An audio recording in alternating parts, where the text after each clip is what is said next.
Geografía. Subtema: las olas. Son los principales elementos componentes de las corrientes marinas.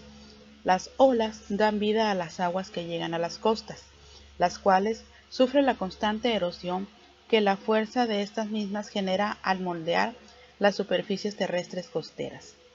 El fenómeno es provocado por el viento, cuya fricción con la superficie del agua produce un cierto arrastre, dando lugar a la formación de rizaduras de la superficie del agua llamadas ondas u olas capilares. Las mareas son provocadas por la fuerza de gravedad de la Luna y el Sol. Las mareas marcan el ritmo de subida y bajada de las aguas oceánicas que bañan las costas, playas y acantilados de las regiones costeras de todo el mundo. Las mareas son el cambio periódico del nivel del mar producido principalmente por las fuerzas de atracción gravitatoria que ejerce el Sol y la Luna sobre la Tierra. Las olas del mar son ondas que se propagan por la superficie entre dos medios materiales. En este caso se trata del límite entre la atmósfera y el océano. Cuando pasa una ola por aguas profundas, las moléculas del agua regresan casi al mismo sitio en donde se encontraban anteriormente. Se trata de un vaivén con un componente vertical de arriba a abajo y otra longitudinal, la dirección propagación de la onda. Hay que distinguir dos movimientos. El primero es la oscilación del medio movido por la onda, que en este caso es un movimiento circular. El segundo es la propagación de la onda, que se produce porque la energía se transmite con ella, trasladando el fenómeno con una dirección y velocidad llamada en este caso onda. La deformación superficial o tensión superficial y la gravedad es lo que provoca todo esto. Las ondas capilares se mantienen esencialmente solo por la tensión superficial, mientras que la gravedad es la fuerza que tensa y mueve las olas mucho más grandes. Cuanto mayor es la altura de las olas, pues mayor es la cantidad de energía que pueden extraer del viento, de forma que se produce una realimentación positiva. La altura de las olas viene a depender de tres parámetros. El primero es el viento, depende de su velocidad, su persistencia en el tiempo y la estabilidad de su dirección. Así, entonces, tenemos que los mayores oleajes se producen en circunstancias meteorológicas que se cumplen ampliamente con estas condiciones que antes mencionábamos. Tenemos pues que las mareas es el cambio periódico del nivel del mar, producido principalmente por las fuerzas de atracción gravitatoria que ejerce el Sol y la Luna sobre la Tierra. Aunque dicha atracción se ejerce sobre todo el planeta, tanto en su parte sólida como líquida y gaseosa, nos referimos a este artículo en especial que estamos comentando de la atracción de la Luna y el Sol, juntos o por separados, pero vamos enfocando sobre las aguas de los mares y los océanos.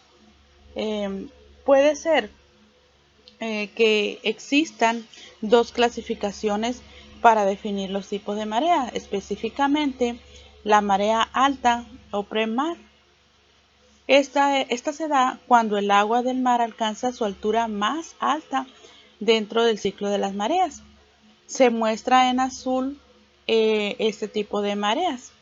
Y la marea baja o bajamar cuando el agua del mar alcanza la altura más baja dentro del ciclo de las mareas, y en este caso su característica principal es que es espumosa de color blanco.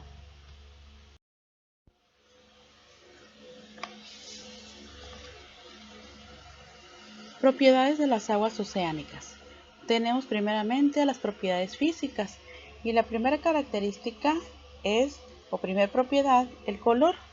El agua de los océanos es incolora, pero regularmente se aprecia un color azul, aunque en algunos mares pueden adquirir tonalidades verdosas o castañas. El color azul se genera con la luz de menor absorción. Las tonalidades verdosas se deben a la presencia de microalgas verdes y las castañas se originan por las grandes cantidades de sedimentos de suspensión.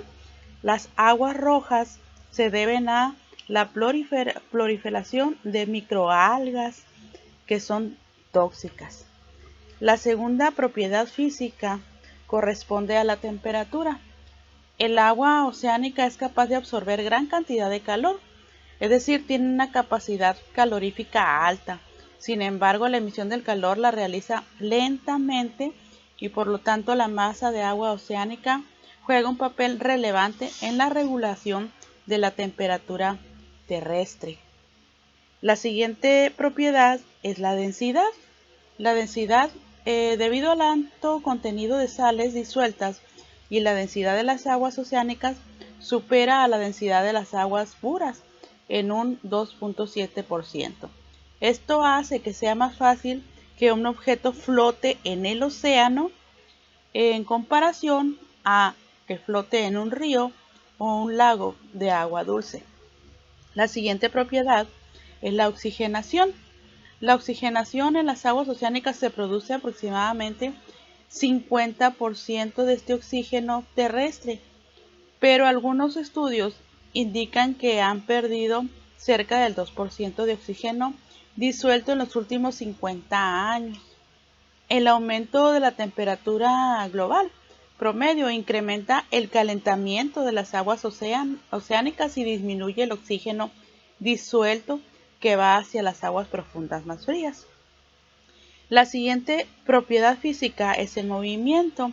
Las aguas oceánicas están en constante movimiento tanto horizontal como vertical, bien sea en su superficie como también en las profundidades. Esta circulación de las aguas oceánicas a nivel planetario es un factor importante para la regulación climática. A continuación tenemos las propiedades químicas. La primera de ellas es la salinidad. Esta se refiere a la cantidad de sales disueltas en el agua del mar.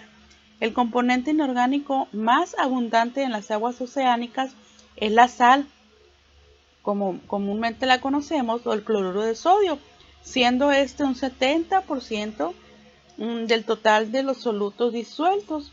Las aguas oceánicas tienen un alto contenido de sales. La siguiente propiedad química es el pH. Se define como la relación entre la concentración de iones hidrógeno y óxido que determina la acidez o alcalinidad de agua.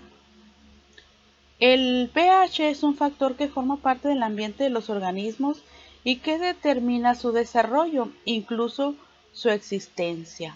El valor del pH para las aguas marinas está entre 7.5 y 8.4, lo que significa que el agua de los océanos es alcalina. La siguiente propiedad química es la materia orgánica. Las aguas oceánicas contienen grandes cantidades de materia orgánica, tanto en suspensión como depositada en los fondos oceánicos.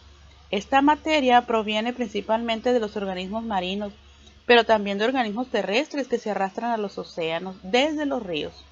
Y por último tenemos la propiedad química gases. Las aguas oceánicas intervienen en el desarrollo del ciclo del oxígeno, como en el del carbono. Tienen un papel relevante en los mismos. La mayor producción de oxígeno mediante el proceso de fotosíntesis ocurre en las aguas oceánicas gracias a la actividad de la fotoplancton. La mayor parte del oxígeno oceánico se encuentra en la capa superior,